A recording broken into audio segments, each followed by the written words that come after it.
കിഡ്നാപ്പറുടെ phone തട്ടിയെടുത്ത ഹീജു കിഡ്നാപ്പറാണ് എന്ന രീതിയിൽ സാവണിനെ വിളിച്ച് ബ്ലാക്ക്മെയിൽ ചെയ്യുന്നതായിരുന്നു നമ്മൾ കണ്ടു നിർത്തിയത്. ഹീജുവിനെ അവൻ ഡിവോഴ്സ് ചെയ്യണമെന്ന് ആവശ്യപ്പെട്ടുകൊണ്ടായിരുന്നല്ലോ അവൾ വിളിച്ചത്. പക്ഷേ അവൻ ഹീജുവിനെ ഉപദ്രവിച്ചു എന്നറിഞ്ഞ സാവോൺ ഇനി അവനെ വെറുതെ വിടില്ല എന്ന് പ്രതിജ്ഞ എടുക്കുന്നുണ്ട്. അപ്പോഴേക്കും 10 മിനിറ്റ് ആവുന്നതിനാൽ അവൾ കോൾ കട്ട് ചെയ്യുന്നു. സാവോണിനെ കൊടുക്കാൻ വേണ്ടി ഒരുക്കിയ കെണിയിൽ ഇപ്പോൾ താനാണോ പെട്ടിരിക്കുന്നത് എന്ന് ഹീജുവിന് സംശയമാകുന്നുണ്ട്. അങ്ങനെ ആകെ കൺഫ്യൂഷനായി വാഷ്റൂമിൽ നിന്ന് അവൾ പുറത്തേക്ക് വന്നപ്പോൾ അവൻ അതിൻ്റെ മുന്നിൽ തന്നെ നിൽക്കുന്നത് കാണുന്നു. അവളാകെ ഷോക്കാവുന്നുണ്ട്. അവൻ കാണാതെ നൈസായി അവിടെ നിന്ന് എസ്കേപ്പ് ആവാൻ അവൾ ശ്രമിക്കുന്നുണ്ടെങ്കിലും അപ്പോഴേക്കും അവൻ അവളെ കാണുന്നു. ഇടയ്ക്ക് ഒന്ന് തിരിഞ്ഞു നോക്കി അവളും അവനെ കാണുന്നുണ്ട്. അങ്ങനെ ഹീജു ആകെ പെട്ടുപോകുന്നു. സത്യത്തിൽ അവളെ സേഫായി കണ്ടപ്പോൾ അവനൊരു ദീർഘനിശ്വാസം വിടുന്നുണ്ട്. ഇപ്പോഴാണ് അവന് സമാധാനമായത്.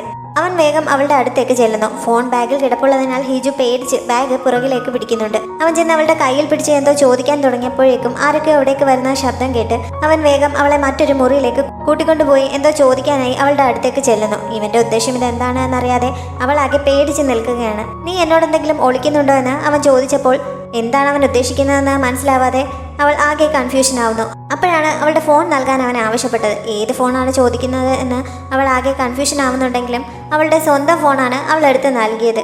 അത് പുറത്തെടുത്ത് കഴിഞ്ഞപ്പോൾ ഇനി ഞാൻ ചോദിക്കുന്നതിനൊക്കെ ഉത്തരം നൽകണമെന്ന് അവൻ ആവശ്യപ്പെടുന്നു.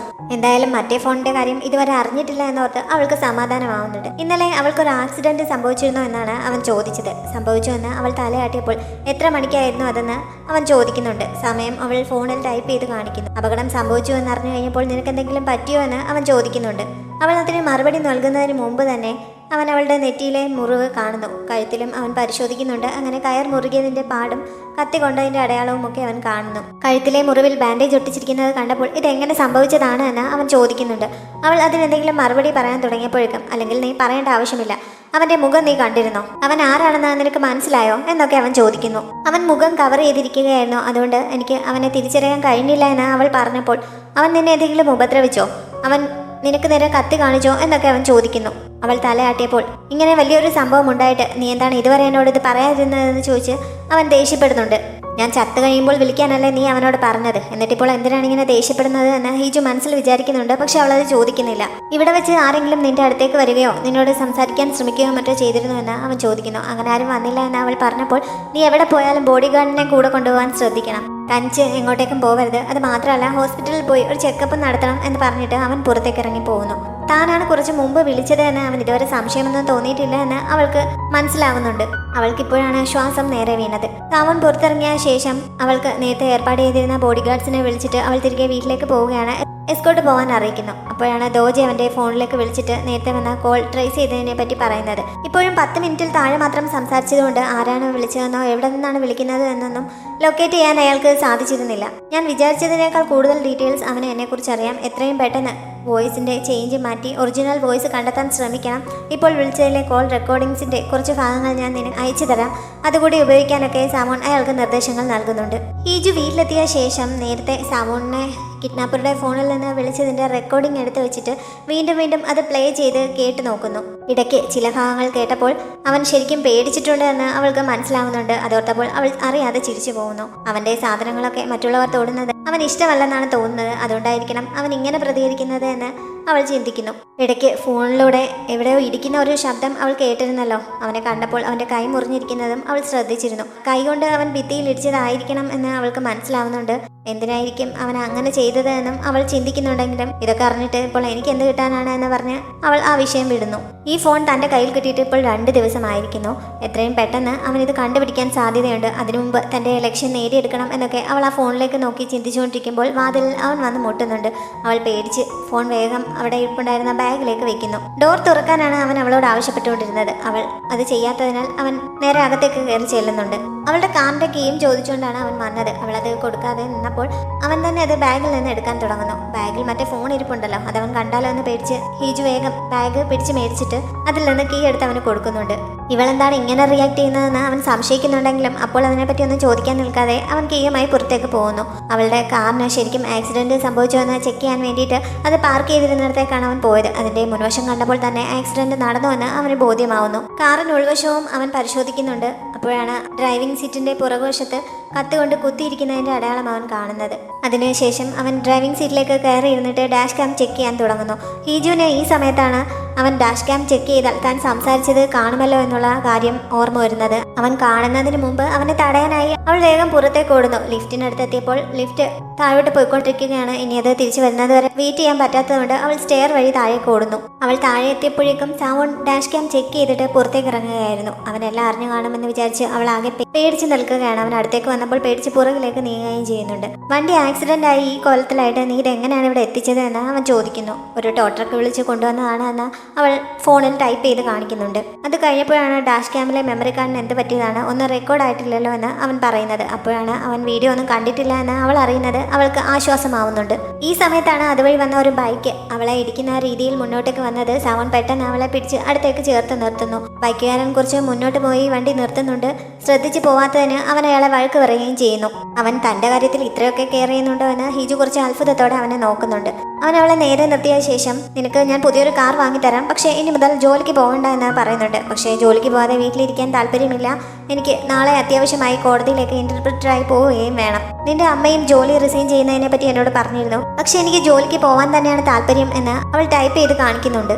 പുറത്തേക്കൊന്നും പോകണ്ടെന്ന് പറഞ്ഞിട്ട് അവൾ അനുസരിക്കുന്നില്ല. എങ്കിൽ പിന്നെ പോകുമ്പോൾ സെക്യൂരിറ്റി ഗാർഡ്സിനെയും കൂടി കൊണ്ടുപോകണമെന്ന് അവൻ പറയുന്നുണ്ട്. പക്ഷെ അതിന് താല്പര്യമില്ല. പോകുന്നിടത്തല്ല ബോഡി ഗാർഡ്സിനെയും കൊണ്ട് പോയാൽ പിന്നെ ആളുകൾ അതിനെപ്പറ്റി സംസാരിക്കാൻ തുടങ്ങും. അങ്ങനെ ഒരു ശ്രദ്ധ പിടിച്ചു പറ്റാൻ ഞാൻ ആഗ്രഹിക്കുന്നില്ല എന്ന് പറഞ്ഞിട്ട് അവൾ അകത്തേക്ക് കയറി പോകുന്നുണ്ട്. അവൻ ഉടനെ തന്നെ ദോജയെ വിളിച്ചിട്ട് ആ കാറിന്റെ ഡാഷ് ക്യാമിലുള്ള മെമ്മറി കാർഡ് റിക്കവർ ചെയ്ത് അതിലുള്ള വീഡിയോ തിരിച്ചെടുക്കാൻ പറ്റുമോ എന്ന് ശ്രമിച്ചു നോക്കാൻ ആവശ്യപ്പെടുന്നു. അത് മാത്രമല്ല തലേ ദിവസം ആക്സിഡന്റ് ഉണ്ടായ സമയത്ത് വഴിയരികിലുള്ള ക്യാമറകളെല്ലാം ചെക്ക് ചെയ്തിട്ട് അപകടത്തെക്കുറിച്ച് കൂടുതൽ ഡീറ്റെയിൽസ് എടുക്കാനും അവൻ ആവശ്യപ്പെടുന്നുണ്ട്. അന്ന് രാത്രി തന്നെ സാവോണിന് അവൻ്റെ അമ്മയ്ക്കൊപ്പം ഡിന്നർ കഴിക്കേണ്ടി വരുന്നുണ്ട്. ആ സമയത്ത് ഹിജുവിനെ പറ്റിയാണ് അവർ സംസാരിക്കുന്നത്. അവളോട് ജോലി റിസൈൻ ചെയ്യാൻ പറഞ്ഞിരുന്നു. അതിനുശേഷം അവളും അവനും കൂടി അച്ഛൻ്റെ പ്രസിഡൻഷ്യൽ ഇലക്ഷന് വേണ്ടിയിട്ടുള്ള സപ്പോർട്ട് നൽകണമെന്നൊക്കെ അമ്മ ആവശ്യപ്പെടുന്നുണ്ട്. പക്ഷെ അവൾക്ക് ജോലി റിസൈൻ ചെയ്യാൻ താല്പര്യമില്ല, ഞാനായിട്ട് അവളെ നിർബന്ധിക്കില്ല എന്നാണ് സാവോൺ പറഞ്ഞത്. അവനിങ്ങനെ അമ്മയോട് സംസാരിച്ചുകൊണ്ടിരിക്കുന്നതിനിടയിൽ ആരോ അവന് കണ്ടിന്യൂസ് ആയി മെസ്സേജ് അയക്കുകയും കോൾ വരികയും ഒക്കെ ചെയ്യുന്നുണ്ട്. പക്ഷേ അമ്മയോട് സംസാരിക്കുന്നതിനാൽ അവനത് അറ്റൻഡ് ചെയ്യാൻ പറ്റുന്നില്ല. എന്നാലും ഇടയ്ക്ക് ആരാണ് വിളിക്കുന്നത് എന്ന് അവൻ ഫോണിലേക്ക് നോക്കുന്നുണ്ട്. അമ്മയ്ക്ക് അതൊന്നും അത്ര ഇഷ്ടപ്പെടുന്നുണ്ടായിരുന്നില്ല. ഹീജുവിൻ്റെ ചേച്ചിക്ക് പകരം അവൻ ഹീജുവിനെ വിവാഹം കഴിച്ചത് അമ്മയ്ക്ക് ഒട്ടും ഇഷ്ടമുണ്ടായിരുന്നില്ല. അതിനെപ്പറ്റി അമ്മ ഇപ്പോൾ പറഞ്ഞപ്പോൾ നമ്മളായിരുന്നല്ലോ നിർബന്ധിച്ച് ഇങ്ങനെ ഒരു വിവാഹം വേണമെന്ന് ആവശ്യപ്പെട്ടത്, പിന്നെ എന്തിനാണ് അവളെ കുറ്റപ്പെടുത്തുന്നത് എന്ന് അവൻ ചോദിക്കുന്നുണ്ട്. നമ്മുടെ ഫാമിലിയിലുള്ളവർക്കല്ലാതെ മറ്റാർക്കൊക്കെ ഈ വിവാഹത്തെക്കുറിച്ച് അറിയാമായിരുന്നുവെന്നും അവൻ അമ്മയോട് ചോദിക്കുന്നുണ്ട്. ഹീജുവിൻ്റെ അച്ഛനും അമ്മയ്ക്കും ഹീജുവിനും അല്ലാതെ പിന്നെ ആകെ അറിയാവുന്നത് എനിക്ക് മാത്രമാണ് എന്ന് അമ്മ പറയുന്നു. ഇന ആയിരിക്കുമോ ഇതിന് പിന്നിൽ എന്നൊരു സംശയം അപ്പോൾ അവന് തോന്നുന്നുണ്ട്. ഇതിനിടയിൽ വീണ്ടും അവൻ്റെ ഫോണിലേക്ക് കോൾ വരുന്നു. അവൻ അതെടുത്ത് നോക്കിയപ്പോൾ അമ്മ ദേഷ്യം പ്രകടിപ്പിക്കുന്നുണ്ട്. ഇങ്ങനെ ഒരാളോട് സംസാരിച്ചുകൊണ്ടിരിക്കുമ്പോൾ ഫോണിൽ നോക്കരുത് എന്നുള്ള മര്യാദ ഞാൻ നിനക്ക് മുമ്പ് തന്നെ പറഞ്ഞു തന്നിട്ടുള്ളതല്ലേ, എന്നിട്ട് നീ അത് മറന്നുപോയോ? നിനക്ക് എന്ന് മുതലാണ് ഇങ്ങനെയുള്ള ചീത്ത ശീലങ്ങളൊക്കെ തുടങ്ങിയത് എന്നൊക്കെ പറഞ്ഞാണ് അവർ അവനെ വഴക്ക് പറയുന്നത്. ഹീജു അടുത്ത ദിവസം കോടതിയിലേക്ക് ഇന്റർപ്രിറ്ററായി പോകുന്നുണ്ട്. സാവോൺ ഈ സമയം അവൻ്റെ ഓഫീസിലേക്കും പോകുന്നു. ചെന്നപ്പോൾ തന്നെ ദോജെ താൻ നടത്തിയ അന്വേഷണങ്ങളുടെ റിപ്പോർട്ട് അവനെ അറിയിക്കുന്നുണ്ട്. അവൻ പറഞ്ഞതുപോലെ ഹിജുവിൻ്റെ വണ്ടി കടന്നുപോയ റോഡിലുള്ള ക്യാമറകളൊക്കെ ചെക്ക് ചെയ്തെങ്കിലും പ്രത്യേകിച്ച് പ്രയോജനപ്പെടുന്ന ഡീറ്റെയിൽസ് ഒന്നും കിട്ടിയിട്ടില്ല. അതേപോലെ തന്നെ അന്ന് എംബസിയിൽ വന്ന ഗസ്റ്റുകളുടെ ലിസ്റ്റ് പരിശോധിച്ചെങ്കിലും അതിൽ നിന്നും പാർട്ട് ടൈം ആയിട്ടുള്ള കുറേ അധികം ജോലിക്കാരുടെ ഡീറ്റെയിൽസ് കിട്ടിയെന്നല്ലാതെ സംശയം തോന്നിക്കുന്ന രീതിയിൽ പ്രത്യേകിച്ചൊന്നും കണ്ടെത്താൻ കഴിഞ്ഞില്ല എന്ന് അയാൾ അറിയിക്കുന്നു. ഈ വിവരം പോലീസിൽ റിപ്പോർട്ട് ചെയ്താലോ എന്നും ദോജെ ചോദിക്കുന്നുണ്ട്. ഇന്നുവരെ ദോജെ തൻ്റെ ഭാര്യയെ കണ്ടിട്ടുണ്ടോ എന്ന് അവൻ ചോദിക്കുന്നു. ഇല്ല എന്ന് അയാൾ പറഞ്ഞപ്പോൾ ഞാൻ എപ്പോഴെങ്കിലും എൻ്റെ ഭാര്യയെക്കുറിച്ച് സംസാരിക്കുന്നത് നീ കേട്ടിട്ടുണ്ടോ എന്നും അവൻ ചോദിക്കുന്നുണ്ട്. അതും ഇല്ല എന്ന് അയാൾ പറയുന്നു. ഇന്ന് വരെ ഞാൻ ആരോടും എൻ്റെ ഭാര്യയെക്കുറിച്ച് ഒന്നും പറഞ്ഞിട്ടില്ല. ജനങ്ങളെല്ലാവരും എൻ്റെ ഭാര്യ ആരാണ് എന്നറിയാൻ വളരെ ആകാംക്ഷയോടെ കാത്തിരിക്കുകയാണ്. അങ്ങനെ ഒരു സാഹചര്യത്തിൽ ഈ വിവരം ഞാൻ പബ്ലിഷ് ചെയ്താൽ അതെങ്ങനെയായിരിക്കും പ്രതികരണം ഉണ്ടാക്കുക എന്ന് നിനക്ക് ഊഹിച്ചുകൂടെ എന്ന് അവൻ ചോദിക്കുന്നുണ്ട്. അങ്ങനെ പോലീസിൽ റിപ്പോർട്ട് ചെയ്യുന്നതിനെ കുറിച്ച് പറഞ്ഞതിന് അയാൾ സോറി പറയുന്നു. ഈ സമയത്താണ് ഹീജുവിൻ്റെ കോടതിയിലെ കേസ് കഴിഞ്ഞുവെന്ന് ബോഡി ഗാർഡ്സിൽ ഒരാൾ അവനെ മെസ്സേജ് അയച്ചത്. അവളെ വീട്ടിലേക്ക് തിരികെ കൊണ്ടുപോകാൻ അവൻ റിപ്ലൈ ഇടുന്നുണ്ട്. അതിനുശേഷം അവനൊരു മീറ്റിങ്ങിനായി പോകുന്നു. ഹീജു വാഷ്റൂമിൽ കയറിയതിനാൽ അതിൻ്റെ പുറത്ത് നിന്നുകൊണ്ടായിരുന്നു ബോഡി ഗാർഡ് അവന് മെസ്സേജ് അയച്ചുകൊണ്ടിരുന്നത്. ഈ സമയത്ത് കോടതിക്ക് മുന്നിൽ രണ്ട് കക്ഷികൾ തമ്മിൽ ഒരു അടി നടക്കുന്നതിനാൽ അവിടെ ഉണ്ടായിരുന്ന ഒരാൾ അവളെ സഹായത്തിനായി അങ്ങോട്ടേക്ക് വിളിക്കുന്നു. അങ്ങനെ ബോഡി ഗാർഡ് അങ്ങോട്ടേക്ക് പോകുന്നുണ്ട്. ഈ സമയത്ത് ആരോ ഒരാൾ ഹീജു നിൽക്കുന്ന വാഷ്റൂമിനടുത്തേക്ക് വരുന്നതായി കാണിക്കുന്നുണ്ട്. പക്ഷെ ആരാണത് എന്ന് കാണിക്കുന്നില്ല. അയാളുടെ നിഴൽ മാത്രമാണ് ഇപ്പോൾ കാണിക്കുന്നത്. അയാൾ വരുന്നതിൻ്റെ ശബ്ദം ഹീജുവും കേൾക്കുന്നു. തലേ ദിവസത്തെ കിഡ്നാപ്പിങ്ങിന് ശേഷം അവൾക്കപ്പോൾ ആകെ പേടിയായിരിക്കുകയാണ്. അതുകൊണ്ട് തന്നെ വാതിലിനടുത്ത് മറിഞ്ഞു നിന്ന് അവൾ ആരാണ് വരുന്നത് എന്ന് ശ്രദ്ധിക്കുന്നു. അപ്പോഴും വന്ന ആളുടെ മുഖം കാണിക്കുന്നില്ല, അയാളുടെ നിഴൽ മാത്രമാണ് കാണിക്കുന്നത്. അത് കണ്ടപ്പോൾ കിഡ്നാപ്പറെ പോലെയാണ് അവൾക്ക് ഫീൽ ചെയ്തത്. അങ്ങനെ അവൾ പേടിച്ച് അവിടെ തന്നെ നിൽക്കുകയാണ്. പ്രശ്നം ഒത്തുതീർപ്പാക്കാൻ പോയ ബോഡി ഗാർഡ് കുറച്ച് സമയത്തേക്ക് ഹീജുവിന്റെ കാര്യം മറന്നുപോയിരുന്നു. ഓർമ്മ വന്നപ്പോൾ അവൾ തിരികെ വാഷ്റൂമിന്റെ അടുത്തെത്തി അവളെ തിരയുന്നുണ്ട്. പക്ഷെ അവിടെ എങ്ങും ഹീജു ഉണ്ടായിരുന്നില്ല. ഹീജു മിസ്സിംഗ് ആണ് എന്നുള്ള വിവരം അവൾ ബാക്കി ടീം മെമ്പേഴ്സിനെ അറിയിച്ചിട്ട് എല്ലാവരും കൂടി ഉടനെ തന്നെ തിരയാൻ തുടങ്ങുന്നു. കുറെ തിരഞ്ഞിട്ടും അവളെ കണ്ടെത്താൻ കഴിയാത്തതുകൊണ്ട് അവളിങ്ങനെ മിസ്സിംഗ് ആയ വിവരം പറഞ്ഞ ബോഡി ഗാർഡ് സാമോണിനും മെസ്സേജ് അയക്കുന്നു. മീറ്റിങ്ങിനിടയിലാണ് അവനത് കാണുന്നത്. എത്രയും പെട്ടെന്ന് കൂടുതൽ തിരച്ചിൽ നടത്താനും വേണമെങ്കിൽ കോടതിയിൽ നിന്ന് ഹെൽപ്പ് ചോദിക്കാനും അവൻ റിപ്ലൈ നൽകുന്നുണ്ട്. കുറച്ച് കഴിഞ്ഞപ്പോൾ ഹിജുവിനെ കണ്ടെത്തിയെന്ന് പറഞ്ഞ ബോഡി ഗാർഡ് മെസ്സേജ് ഇടുന്നു. അവൾ മറ്റൊരു ആണിന്റെ ഒപ്പം ഇരിക്കുന്നതാണ് കണ്ടത് എന്നാണ് അവർ മെസ്സേജ് ഇട്ടത്. ആണോ, അതാരാണ് എന്ന് അവൻ ഉറക്കെ പറഞ്ഞു പോകുന്നുണ്ട്. അവിടെ മീറ്റിങ്ങിനുണ്ടായിരുന്ന എല്ലാവരും ഇവൻ എന്താണ് ഈ പറയുന്നതെന്ന് അറിയാതെ ഒന്ന് അമ്പരക്കുന്നു. പിന്നെ പറഞ്ഞുകൊണ്ടിരിക്കുന്ന വിഷയത്തെക്കുറിച്ചായിരിക്കുമെന്ന് കരുതി അവർ അത് കണ്ടിന്യൂ ചെയ്യുന്നുണ്ട്. സാമോണിന്റെ സമാധാനം ഇതിനകം പോയി കഴിഞ്ഞിരുന്നു. ഹീജു ആർക്കൊപ്പമാണുള്ളത് എന്നൊക്കെ അവൻ മെസ്സേജ് അയച്ച് ചോദിക്കുന്നുണ്ട്. ഹീജുവിന്റെ സീനിയറായ ജിസാങ്യോ ആയിരുന്നു അത്. വാഷ്റൂമിനടുത്തേക്ക് ചെന്നത് അവനായിരുന്നു. അവൾ കോടതിയിൽ നിന്ന് പുറത്തേക്ക് പോകുന്നത് കണ്ട് അവൻ ഫോളോ ചെയ്ത് ചെന്നതാണ്. അവളാണോ എന്ന് ഉറപ്പില്ലായിരുന്നു. അതുകൊണ്ടാണ് അടുത്തേക്ക് വന്ന് വിളിക്കാതിരുന്നത് എന്ന് പറഞ്ഞ് അങ്ങനെ വന്ന് പേടിപ്പിച്ചതിന് അവൻ സോറി പറയുന്നുണ്ട്. ഏതോ കേസിന് സാക്ഷിയായിട്ട് വന്നതായിരുന്നു അവൻ. അവർ തമ്മിൽ കണ്ടിട്ട് കുറച്ച് വർഷങ്ങളായിരിക്കുന്നു. അതുകൊണ്ട് അത്രയും നാളത്തെ വിശേഷങ്ങളൊക്കെ അവൻ ചോദിക്കുന്നുണ്ട്. ഹീജു അവന് സൈൻ ലാംഗ്വേജിലാണ് മറുപടി നൽകിക്കൊണ്ടിരിക്കുന്നത്. അവന് സൈൻ ലാംഗ്വേജ് അറിയാവുന്നതുകൊണ്ട് അവൾ പറയുന്നതൊക്കെ അവന് മനസ്സിലാവുന്നുണ്ട്. അതിന് മറുപടിയും നൽകുന്നു. ബോഡി ഗാർഡ്സിൽ ഒരാൾ ഈ സമയത്ത് അവരുടെ ഫോട്ടോസ് എടുത്ത് സാമന് അയച്ചു കൊടുക്കുന്നു. ഫോട്ടോയിൽ ഹീജു നന്നായി ചിരിച്ചുകൊണ്ടിരിക്കുന്നതാണ് അവൻ കണ്ടത്. മാത്രമല്ല ജിസാങ്ങുവിനെ അവന് പരിചയവുമില്ല. അവൾ ഇത്ര ചിരിച്ച് സന്തോഷത്തോടെ ഇരിക്കുന്നത് ആർക്കൊപ്പമാണ് എന്നറിയാതെ അവൻ ആകെ അസ്വസ്ഥനാവുന്നു. അവന്റെ അസ്വസ്ഥത കണ്ടപ്പോൾ മീറ്റിംഗിൽ പറയുന്ന ടോപ്പിക് അവൻ ഇഷ്ടപ്പെടാത്തതുകൊണ്ടായിരിക്കും എന്ന് സ്റ്റാഫൊക്കെ വിചാരിക്കുന്നുണ്ട്. ഇങ്ങനെ ഫോട്ടോസ് ഒന്നും എടുത്തയക്കേണ്ട ആവശ്യമില്ല. അവളെ പ്രൊട്ടക്ട് ചെയ്യാനാണ് ഞാൻ നിങ്ങളോട് ആവശ്യപ്പെട്ടത്, അല്ലാതെ സ്പൈ വർക്ക് ചെയ്യാനല്ല എന്ന് പറഞ്ഞ് അവൻ ഈ സമയത്ത് ബോഡി ഗാർഡിന് റിപ്ലൈ നൽകുന്നുണ്ട്. അവൻ ചോദിച്ചിട്ടല്ലേ ഫോട്ടോ എടുത്ത് അയച്ചത്, എന്നിട്ടിപ്പോൾ ഇങ്ങനെ മറുപടി പറയുന്നത് എന്താണ് എന്നൊക്കെ ബോഡി ഗാർഡ് അവനെ കുറ്റപ്പെടുത്തുന്നു. ജിസാങ്യു ഈ സമയം ഹീജുവിനോട് സൈൻ ലാംഗ്വേജിലാണ് സംസാരിച്ചുകൊണ്ടിരിക്കുന്നത്. 3 വർഷങ്ങളായി അവളുമായി യാതൊരു കോണ്ടാക്റ്റും ഇല്ലായിരുന്നു. അവൾ എവിടെയാണ് എന്ന് ആർക്കും അറിയില്ലായിരുന്നു. ഇതിനിടയിൽ ഒരു ദിവസം ന്യൂസിൽ അവളെ കണ്ടപ്പോഴാണ് അവളെപ്പോഴും ജീവനോടെ ഉണ്ട് എന്ന് അറിയുന്നത് എന്നൊക്കെ അവൻ പരാതി പോലെ പറയുന്നുണ്ട്. അവൾ വർക്ക് ചെയ്യുന്ന അതേ TV സ്റ്റേഷനിൽ തന്നെ അടുത്ത ആഴ്ച മുതൽ അവനും ജോയിൻ ചെയ്യുന്നുണ്ട് എന്ന് അവൻ അറിയിക്കുന്നു. ക്രൈം റിപ്പോർട്ട് എന്ന് പറയുന്ന ക്രൈം കേസുകൾ കൈകാര്യം ചെയ്യുന്ന ഒരു പ്രോഗ്രാമിലാണ് അവൻ ജോയിൻ ചെയ്യുന്നത്. സോൾവ് ചെയ്യണമെന്ന് ഞാൻ ആഗ്രഹിക്കുന്ന ഒരു കേസ് അവർ കൈകാര്യം ചെയ്യുന്നുണ്ട്. അതിൽ ഞാൻ കൂടി പാർട്ടിസിപ്പേറ്റ് ചെയ്യാമെന്ന് വിചാരിച്ചു. അങ്ങനെയാണ് അങ്ങോട്ടേക്ക് വരുന്നത് എന്നൊക്കെ അവൻ പറയുന്നു. അവിടെ എത്തുമ്പോൾ അവളെ കോൺടാക്ട് ചെയ്യാനായി അവളുടെ ഫോൺ നമ്പറും വാങ്ങുന്നുണ്ട്. കുറെ കാലത്തിന് ശേഷം അവനെ കണ്ടതിന്റെ സന്തോഷം അറിയിച്ചിട്ട് ഹീജു അവിടെ നിന്ന് മടങ്ങുന്നു. അവൾ വീട്ടിൽ സേഫായി തിരിച്ചെത്തിയെന്ന് സാമോണിന് ബോഡി ഗാർഡ് മെസ്സേജ് അയക്കുന്നുണ്ട്. അത് കഴിഞ്ഞപ്പോഴാണ് മീറ്റിങ്ങിന് പറഞ്ഞിരിക്കുന്ന അജണ്ടയുടെ കൂട്ടത്തിൽ പ്രസിഡന്റിന്റെ ഓഫീസിലേക്ക് സൈൻ ലാംഗ്വേജ് ഇന്റർപ്രറ്ററെ നിയമിക്കുന്നതിനെ പറ്റിയുള്ള അറിയിപ്പ് അവൻ കാണുന്നത്. അതിനെപ്പറ്റി ചർച്ച ചെയ്യാൻ അവൻ ആവശ്യപ്പെടുന്നുണ്ട്. ഹീജു വീട്ടിലെത്തിയ പുറകിന് തന്നെ അവളുടെ അമ്മയും അങ്ങോട്ടേക്ക് എത്തുന്നുണ്ട്. അവൾക്ക് കുറച്ച് സാധനങ്ങളുമായിട്ടാണ് അവർ വന്നിരിക്കുന്നത്. അവർ നേരത്തെ പറഞ്ഞതുപോലെ ഡെർമറ്റോളജിസ്റ്റിനെയും മറ്റവൾ പോയി കണ്ടിരുന്നുവെന്ന് അവർ ചോദിക്കുന്നു. വിവാഹം കഴിഞ്ഞിട്ട് ഇത്രയും വർഷങ്ങളായിട്ടും ഹീജുവിന് കുട്ടികളൊന്നും ആയിട്ടില്ലല്ലോ. അതിനെ സഹായിക്കുന്ന കുറച്ച് മരുന്നുകളുമായിട്ടാണ് അവർ വന്നിരിക്കുന്നത്. അതൊക്കെ മേശപ്പുറത്ത് വെച്ചിട്ട് കൃത്യമായി കഴിക്കണമെന്ന് അവർ പറയുന്നു. കൂട്ടത്തിൽ അവൾക്കുള്ള ഒരു നൈറ്റ് ഡ്രസ് കൂടി കൊണ്ടുവന്നിട്ടുണ്ട്. അത് തുറന്ന് കണ്ടു കഴിഞ്ഞപ്പോൾ നിങ്ങൾ ശരിക്കും എന്റെ അമ്മ തന്നെയാണോ എന്ന് ഹീജു ചോദിച്ചു പോകുന്നുണ്ട്. പക്ഷെ ഇങ്ങനെ ദേഷ്യപ്പെടേണ്ട ആവശ്യമില്ല. ഇനയ്ക്ക് പകരം സൗണ്ടിന്റെ വധുവായി നിൽക്കാൻ അവൾ തയ്യാറായ സമയത്ത് തന്നെ ഇങ്ങനെ അവന്റെ ഭാര്യയുടെ കടമയൊക്കെ ചെയ്യേണ്ടി വരുമെന്ന് അവൾക്ക് അറിയാമായിരുന്നതല്ലേ. അതിന് പകരമായിട്ട് നിന്റെ അച്ഛനെ പ്രൊട്ടക്ട് ചെയ്യണമെന്ന് മാത്രമല്ലേ നീ അന്ന് ആവശ്യപ്പെട്ടത്. നീ ആവശ്യപ്പെട്ടതുപോലെ തന്നെ നിന്റെ അച്ഛനെ നീ പറഞ്ഞ നഴ്സിംഗ് ഹോമിൽ തന്നെ ആക്കിയിട്ടുണ്ട്. ഇപ്പോൾ നീ അന്ന് വാക്ക് പറഞ്ഞതുപോലെ സൗണ്ടിന്റെ ഭാര്യ എന്നുള്ള റോൾ ചെയ്യാൻ മടി കാണിക്കുകയാണെങ്കിൽ നിന്റെ അച്ഛൻ വീണ്ടും പെരുവഴിയിലാകും എന്നൊക്കെ അമ്മ അവളെ ഓർമ്മിപ്പിക്കുന്നു. അച്ഛനെക്കുറിച്ച് പറഞ്ഞതോടെ ഹീജു എതിർപ്പുകളൊക്കെ അവസാനിപ്പിച്ച് ആ ഡ്രസ്സ് വാങ്ങി വെക്കുന്നുണ്ട്. അവളുടെ അച്ഛനാണ് അവളുടെ ഏറ്റവും വലിയ വീക്ക്നെസ്. അമ്മ ആവശ്യപ്പെട്ടതുപോലെ അന്ന് രാത്രി ആ ഡ്രസ്സൊക്കെ ഹീജു ധരിക്കുന്നുണ്ട്. ഇനി ഞാൻ ട്രൈ ചെയ്ത് നോക്കിയില്ല എന്ന് വേണ്ട എന്ന് വിചാരിച്ചുകൊണ്ടാണ് അവളത് ധരിച്ചത്. അതിനുശേഷം സാമൂണിനെ വിളിക്കാൻ വേണ്ടിയിട്ട് അവൾ മറ്റേ ഫോൺ എടുക്കുന്നുണ്ട്.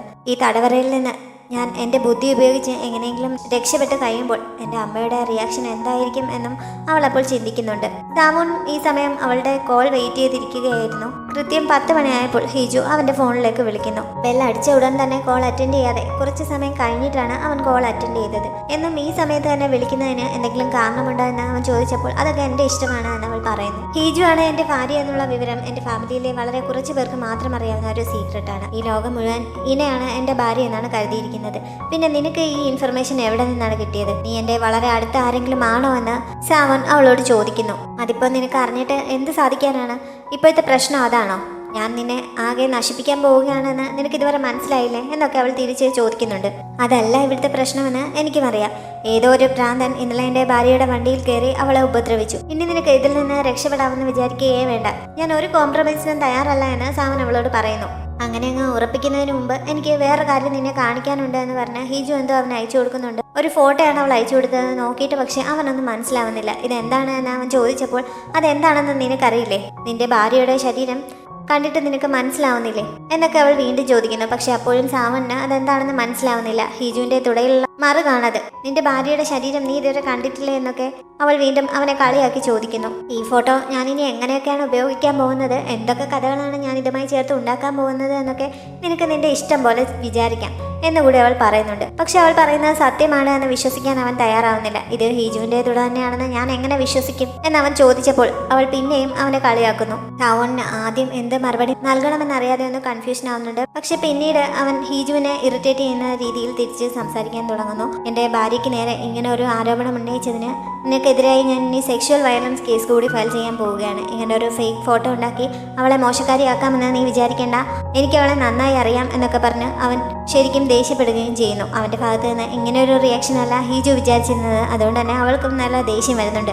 ഇത് ഫേക്ക് ആണോ അല്ലയോ എന്ന് നിനക്ക് തന്നെ പോയി പരിശോധിക്കാവുന്നതല്ലേ ഉള്ളൂ. ഇപ്പോൾ തന്നെ പോയി നിന്റെ ഭാര്യയുടെ കാല് നോക്കാൻ പറഞ്ഞിട്ട് അവൾ കോൾ കട്ട് ചെയ്യുന്നു. കട്ട് ചെയ്ത് കഴിഞ്ഞപ്പോഴാണ് പറഞ്ഞത് അബദ്ധമായി പോയല്ലോ, ഇത് തനിക്ക് തന്നെ പണിയാവുമല്ലോ എന്ന് അവൾക്ക് മനസ്സിലാവുന്നത്. കോൾ കട്ടായി കഴിഞ്ഞപ്പോൾ സാവൻ സ്റ്റാഫ് മെമ്പേഴ്സിന്റെ അടുത്തേക്ക് ചെല്ലുന്നുണ്ട്. ദോജെ കോൾ ട്രേസ് ചെയ്തുകൊണ്ടിരിക്കുകയായിരുന്നു. ഇത്തവണ 10 മിനിറ്റിൽ കൂടുതൽ സംസാരിച്ചതിനാൽ ഏകദേശം ലൊക്കേഷനൊക്കെ അയാൾക്ക് മനസ്സിലാക്കാൻ കഴിഞ്ഞിട്ടുണ്ട്. പക്ഷേ എവിടെ നിന്നാണ് എന്നുള്ള കറക്റ്റ് ലൊക്കേഷൻ ഇതുവരെ അറിയാൻ കഴിഞ്ഞിട്ടില്ല. എന്തായാലും രാജ്യത്തിനകത്ത് നിന്ന് തന്നെയുള്ള കോളാണ് എന്ന് അവർക്ക് മനസ്സിലാക്കാൻ സാധിക്കുന്നു. അന്ന് സംസാരിച്ചതിൽ നിന്ന് മനസ്സിലായ ഡീറ്റെയിൽസ് വെച്ചിട്ട് കുറച്ച് കാര്യങ്ങൾ കൂടി ഉൾപ്പെടുത്തി അന്വേഷണം കുറച്ചുകൂടി വിപുലമാക്കാൻ സാവൂൺ അവർക്ക് നിർദ്ദേശം നൽകുന്നു. അതിനുശേഷം ഹിജു അയച്ചു കൊടുത്ത ആ ഫോട്ടോ അവൻ അവർക്ക് നൽകാൻ തുടങ്ങിയെങ്കിലും പെട്ടെന്ന് അവളുടെ കാലാണിത് എന്ന് കിഡ്നാപ്പർ പറഞ്ഞത് ഓർമ്മ വെച്ചുകൊണ്ട് അവൻ അത് കാണിക്കാതെ തന്നെ അവിടെ നിന്ന് പോകുന്നുണ്ട്.